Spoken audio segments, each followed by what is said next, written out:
और सुनिए, यदि वो बहुत व्यस्त हो तो उनको परेशान मत करो। आपके इतने बड़े महल में कोई खिड़की हो, वहां से मुझको उनका दर्शन करा दो, मैं तो केवल उनको देखने आया हूं। द्वारपालों ने बंधुओं ससम्मान सुदामा जी को बिठाया। कहा, महाराज द्वारिकाधीश प्रसाद पा रहे हैं, हम फिर भी निवेदन कर देते हैं। भीतर जाके द्वारपालों ने जैसे ही बताया, द्वार पर आपके सखा आए हैं, बचपन के मित्र हैं, नाम उन्होंने सुदामा बताया। सुदामा नाम सुनते ही भगवान खा रहे थे, खाते खाते रुक गए। बोले, क्या नाम बताया? बोले, सुदामा। मेरे बचपन के सखा सुदामा आए हैं बाहर? बोले, हाँ नाथ, सुदामा जी आए। आप प्रसाद पा लीजिए, हमने उनको कह दिया है, आप जब निवृत्त हो जाएंगे तब दर्शन कराएं। भगवान बोले, प्रसाद ये आवश्यक है? मेरे मित्र आए, सखाएं बाहर खड़े, तुम उनको बाहर ही छोड़ के आ गए। भगवान आज पहली बार बीच प्रसाद से उठ गए, दौड़े। महामंत्री, सेनापति, पत्नियां सब दौड़ रही हैं। ऐसा कौन आ गया जिसके लिए भोजन छोड़ के भाग? पर दीनहीन सी अवस्था है, सुदामा जी खड़े। भगवान ने जाकर के हृदय से लगा दिया। बार बार उनके मुख को देखते हैं, फिर हृदय से लगाते हैं, फिर देखते हैं, फिर हृदय से लगाते हैं। अपने गले में गलवैयां डाल करके लेकर के चल रहे हैं। फिर चलते चलते पता नहीं क्या होता है, ठाकुर जी फिर रोकते हैं, फिर हृदय से लगा लेते हैं, फिर चलते हैं, फिर हृदय, बार बार हृदय से लगा रहे हैं और रोने लग रहे हैं ठाकुर जी। रुक्मणी आदि पटरानियों ने ऐसा दृश्य पहले द्वारिका में कभी नहीं देखा। सुदामा जी को ले जाकर के द्वारिका के सिंहासन पर बिठाया। भगवान ने अपने नेत्र के अश्रुओं से सुदामा जी के चरणों को धोया और संपूर्ण जल द्वारिका के चारों दिशाओं में छिड़क दिया। बोले, हमारी द्वारिका पवित्र हो जाएगी सुदामा जी के चरणों का चरणामृत। सुदामा जी कह रहे हैं, लाला मैं इन सबके योग्य ना हूं, ये सब कहा कर रहा हो भैया?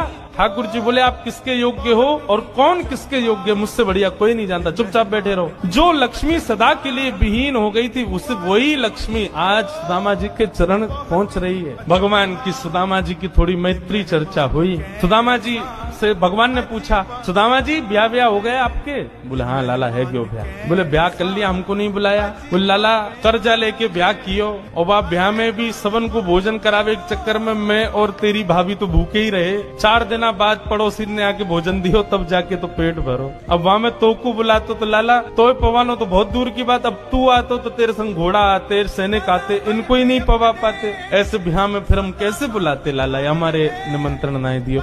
मेरी छोड़ लाला, तू बता तेने ब्याह कर लियो? भगवान बोले, हमारे ब्याह की मत पूछो, जैसे आपका ब्याह बताने लायक नहीं ऐसे हमारे ब्याह भी बताने लायक नहीं। बोले, नहीं नहीं लाला बता, ब्याह भयो कि नहीं? चलो मिलवाएं भाभी से। बोले, यहीं बुला दो? बोले, नहीं बड़ी जगह चाहिए भाभी से मिलने के लिए। बोले, क्यों? बोले, अब चलो पता चल जाएगी। विशाल एक सभागृह था, सुधर्मा सभा, और उसमें महाराज असंख्य, जहाँ तक देखो भगवान की पत्नियां खड़ी हैं, घूंघट सिर पर रखा है। इतनी सारी माताएं बहनें, दूर दूर तक सिर दिख रहे हैं, लाल लाल साड़ी पहने भगवान की सब पत्नियां। सुदामा जी बोले, द्वारिका की सब माताएं बहनें दर्शन करने आ गई महात्मा का। सुदामा जी बैठ गए। भगवान ने इशारा किया, आओ एक एक करके सब प्रणाम करो। मैं रुक्मणी प्रणाम, देवी चरसो भाग्यवती रहो।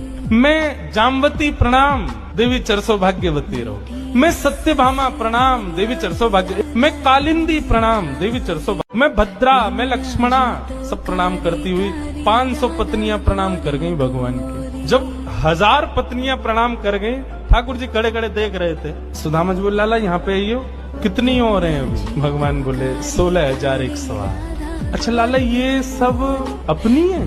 भगवान बोले, हाँ सब अपनी। वाह लाला, तेने इतने सारे ब्याह किए, 16,108। अरे भैया हमें एक में ही बुला ले तो हम भी आ जाते मालपुआ खावे। हमने एक किया, वहां में नहीं बुलाया, तू नाराज है क्यों?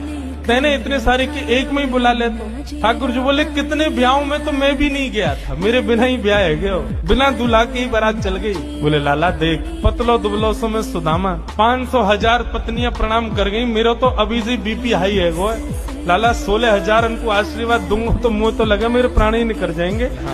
एक काम कर, तू मुंह को प्रणाम कर, मैं तो को आशीर्वाद दे दूं। योगाधीश दंडवत कर रहे हैं और सुदामा जी दोनों भुजा से आशीर्वाद दे रहे हैं। इस दृश्य को देख करके द्वारिका के लोग बलियां लेने लगे। जय हो, धन्य है हमारे द्वारिकाधीश। एक ब्राह्मण को कितना सम्मान देना चाहिए, द्वारिकाधीश से सीख। अपने राज सिंहासन पर बैठा दिया, ये भी विचार नहीं कर रहे हैं कि मैं द्वारिकाधीश हूँ, मैं जगत नियंता जगदाधार हूँ। साष्टांग दंडवत प्रणाम कर रहे हैं सुदामा जी को। सुदामा जी उनको आशीर्वाद दे रहे हैं।